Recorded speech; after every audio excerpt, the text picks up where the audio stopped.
Hello, welcome back to another video. अभी इस video में हम ये समझेंगे कि ट्रेंड लाइन कैसे ड्रॉ करते हैं। Okay, so trend line draw करने के लिए हमें दो major established and determined points चाहिए।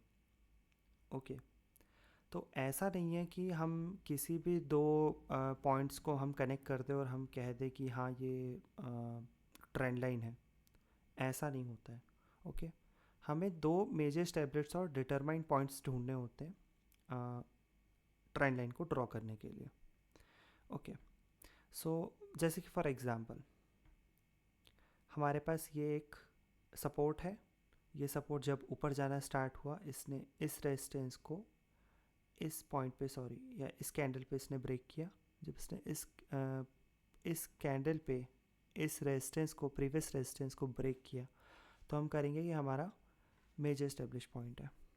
ओके, अब ये हमारे पहला मेजर एस्टेब्लिश पॉइंट मिल गया। अब ट्रेंड ऊपर जा रहा है, इसने यहाँ पे रेजिस्टेंस ड्रॉ किया और इसी रेजिस्टेंस को यहाँ पे ये ब्रेक हुआ है इस पॉइंट के द्वारा, तो हमें second established and determined point मिल गया। ओके, तो अब जब हमें ये दो पॉइंट मिल गए हैं तो हम इसको कनेक्ट कर देंगे। तो ऐसे ट्रेंड लाइन, ये हमारी ट्रेंड लाइन ड्रॉ हो गई। ओके, अब जैसे आप देख रहे हैं ट्रेंड लाइन ड्रॉ हो गई। अभी आगे बढ़ा मार्केट, इस रेजिस्टेंस को इसने ये तोड़ा है यहाँ पे, तो ये भी हमारा एक माइनर एस्टेब्लिश पॉइंट है। अभी भी ये मेजर है, बाकी ये माइनर एस्टेब्लिश पॉइंट है। हमारे रेजिस्टेंस बनते जा रहे हैं और वो रेजिस्टेंस टूटते भी जा रहे हैं, मान लीजिए यहाँ पे। तो ये हमारे ट्रेंड लाइन, जैसे अभी हमें यहाँ पे टूटा हमारा रेजिस्टेंस, राइट, इस सपोर्ट ने इस रेजिस्टेंस को तोड़ा या एक नया हायर हाई बनाया, तो हमारी जो ट्रेंड लाइन है वो ऐसे एडजस्ट होगी। तो आप इस तरीके से अपनी ट्रेंड लाइन को बार बार एडजस्ट करना पड़ेगा आपको, और आप एडजस्ट करते भी जाएंगे क्योंकि बार बार आपकी जो ट्रेंड लाइन है वो ब्रेक होते जा रही है। वैसे ये बहुत ही साइडवेज मोमेंटम है, तो यहाँ पे ट्रेंड लाइन और बार बार ब्रेक हो रही है। एक अगर दूसरा एग्जांपल देख लें तो ये हमारा मेजर एस्टेब्लिश पॉइंट था, ये हमारा मेजर एस्टेब्लिश्ड रेजिस्टेंस है। Okay, major establish determined resistance है। कैसे हुआ? क्या यहाँ पे हुआ? क्या यहाँ पे इसने तोड़ा हमारे रेजिस्टेंस को? नहीं, इसने यहाँ पे तोड़ा, इस कैंडल पे। इस कैंडल पे हमारा रेजिस्टेंस जो है वो पहले इस्टेब्लिश था, लेकिन अब वो डिटरमाइंड भी हो गया, यानी सेलर्स ने डिटरमाइंड कर दिया इस रेजिस्टेंस को। तो हम इसको बोलेंगे हमारा पहला पॉइंट मिल गया, major established and determined points. Okay, हमारा अब ये ट्रेंड जा रहा है, नीचे गया, उसके बाद दोबारा इसने रेजिस्टेंस बनाया, इस रेजिस्टेंस ने इस वाले सपोर्ट को अगेन यहाँ पे तोड़ा है, तो हमारा ये सेकेंड क्या बना?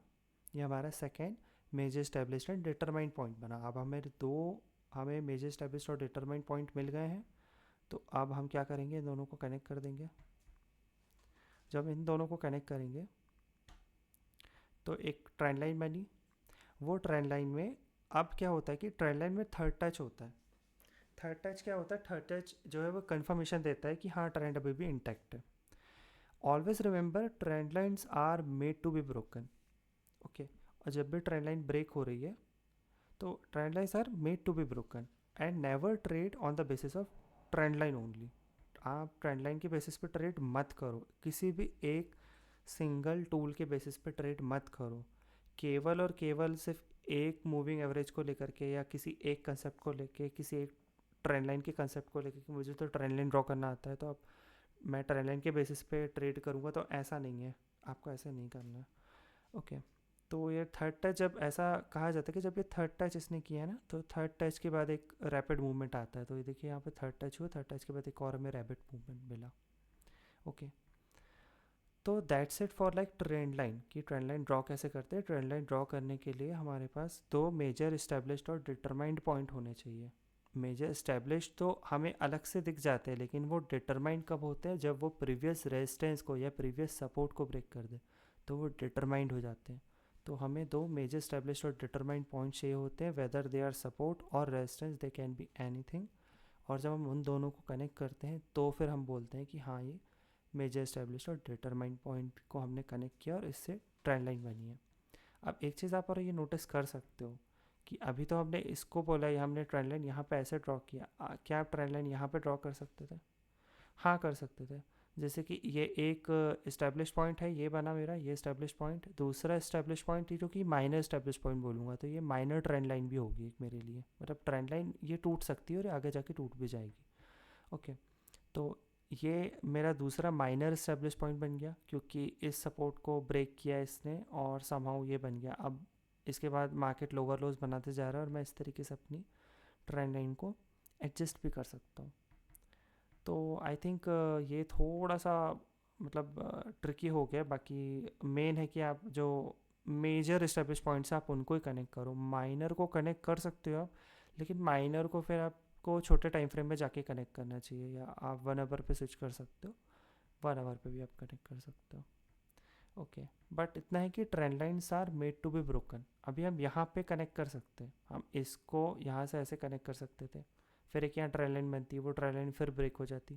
बट एटलीस्ट इतना है कि ये वीडियो देखने के बाद आपको ये ज़रूर पता होगा कि ट्रेंड लाइन ड्रॉ कैसे करनी है। किसी भी दो पॉइंट्स को कनेक्ट करने से ट्रेंड लाइन नहीं बन जाती। जैसे कि ये मैं ये दोनों पॉइंट्स को कनेक्ट कर दूँ तो ये क्या मेरी ट्रेंड लाइन बन गई, इसको ट्रेंड लाइन नहीं बोलेंगे, this is not a trend line. क्योंकि ट्रेंड लाइन के लिए हमें दो, या तो दो major established and determined points चाहिए, या तो हमें एटलीस्ट माइनर इस्टेब्लिश पॉइंट चाहिए, और minor established and determined points के ट्रेंड लाइन ब्रेक होने की प्रोबेबिलिटी और भी ज़्यादा होती है और वो जल्दी से ब्रेक हो भी जाती है। बाकी मेजर इस्टेब्लिश पॉइंट्स की जो ट्रेंड लाइन है वो भी ब्रेक होती हैं, इसमें कोई डाउट नहीं है, because trend line are meant to be broken. Okay, but trend line बनाने से हमें एटलीस्ट एक डिटर्मिनेशन मिलता है कि हाँ ट्रेंड किस तरफ है। Okay, so that is for today right now, and मिलते हैं बाकी नेक्स्ट वीडियो में। Thank you.